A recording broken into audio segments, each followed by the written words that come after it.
रीवा में स्वर्गीय श्रीनिवास तिवारी की 100वीं जयंती पर होगा भव्य समारोह। पदमदर पार्क में जुटेगी भीड़। एसएफ चौराहे पर होगी बाबा जी की प्रतिमा का अनावरण। रीवा पूर्व विधानसभा अध्यक्ष व विंध्य प्रदेश के शेर कहे जाने वाले स्वर्गीय श्रीनिवास तिवारी की 100वीं जन्म जयंती को लेकर रीवा शहर पूरी तरह से तैयार है। इस अवसर पर एक भव्य समारोह का आयोजन किया जा रहा है, जिसमें प्रदेश भर के दिग्गज नेताओं का जमावड़ा होगा।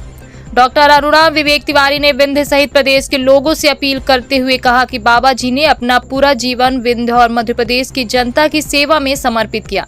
ऐसे में सभी लोगों की जिम्मेदारी है कि वे इस ऐतिहासिक अवसर पर अधिक से अधिक संख्या में पदमदर पार्क पहुंचे और जयंती समारोह को सफल बनाए। समारोह के दौरान वक्ता स्वर्गीय श्रीनिवास तिवारी के राजनीतिक जीवन, उनकी संघर्ष गाथा और प्रदेश के विकास में उनके योगदान को याद करेंगे।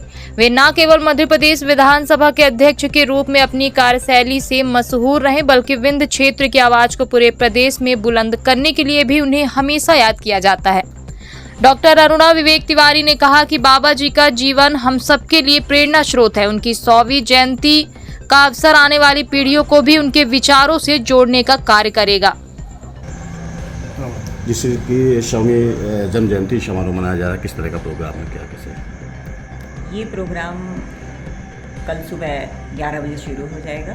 सबसे पहले हम सब वहाँ बाबा जी के प्रतिमा का अनावरण करने के लिए एसएफ चौराहा जाएंगे। उसके बाद एक रैली यहाँ घर से बाबा जी का रथ लेकर हम लोग पदमदर पार्क पहुँचेंगे। मुख्य अतिथि के रूप में कौन और कहाँ से आ रहे हैं? मुख्य अतिथि मध्य प्रदेश के पूर्व मुख्यमंत्री श्री दिग्विजय सिंह जी, राज्यसभा सांसद हैं जो अभी, हमारे प्रदेश अध्यक्ष श्री जीतू पटवारी जी, नेता प्रतिपक्ष श्री उमंग सिंगार जी, लखन घनघोरिया जी और श्री पीसी शर्मा जी, श्री रामेश्वर नीखरा जी, श्री अजय सिंह राहुल जी, CWC नेता हमारे श्री कमलेश्वर पटेल जी, श्री सिद्धार्थ कुशवाहा जी, श्री राजेंद्र सिंह जी और हमारे ज़िले के सभी पदाधिकारी कर रहे हैं। विंध्य और प्रदेश के लोगों का शुरू से एक अलग लगाव रहा है, क्या अपील है लोगों से आपकी?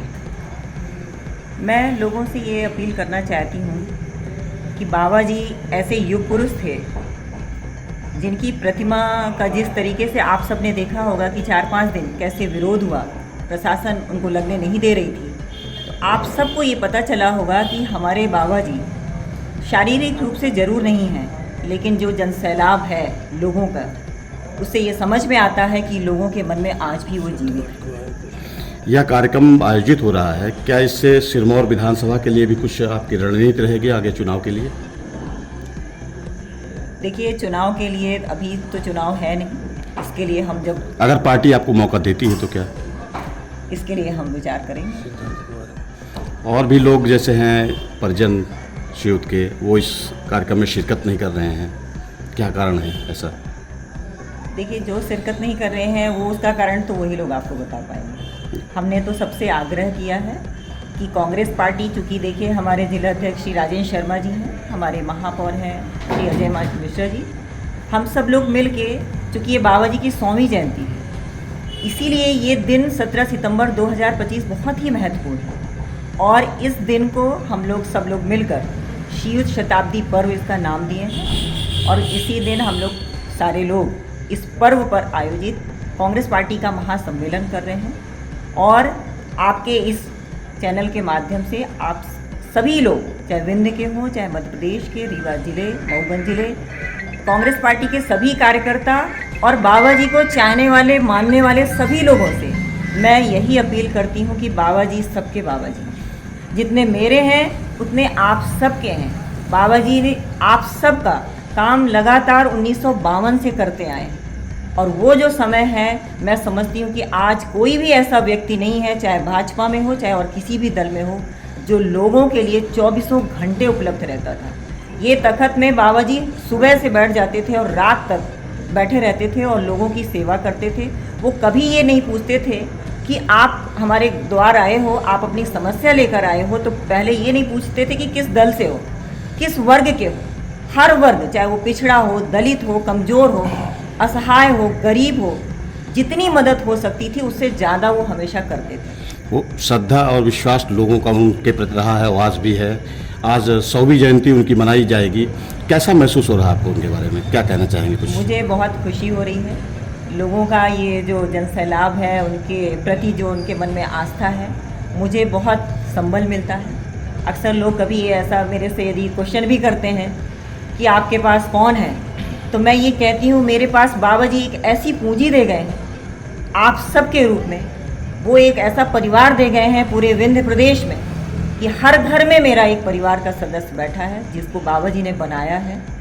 तो मुझे बहुत ही खुशी होती है ये समझ के कि उनके मन में आज भी बाबा जी के प्रति जो श्रद्धा है, विश्वास है, स्नेह है, प्रेम है, वो देख के मुझे बहुत खुशी होती है। और मुझे पूरा विश्वास है कि आप सब लोगों का, आप सभी लोगों को उसका प्रमाण कल पदमधर पार्क में आप सबको देखने को मिलेगा। मूर्ति स्थापना में कई कठिनाइयाँ हैं, क्या मानते हैं कि किसके द्वारा इस तरह की कठिनाइयाँ पैदा की गई होंगी? देखिए, कठिनाइयाँ तो बाबा जी के जीवन में आना कोई नई बात नहीं थी।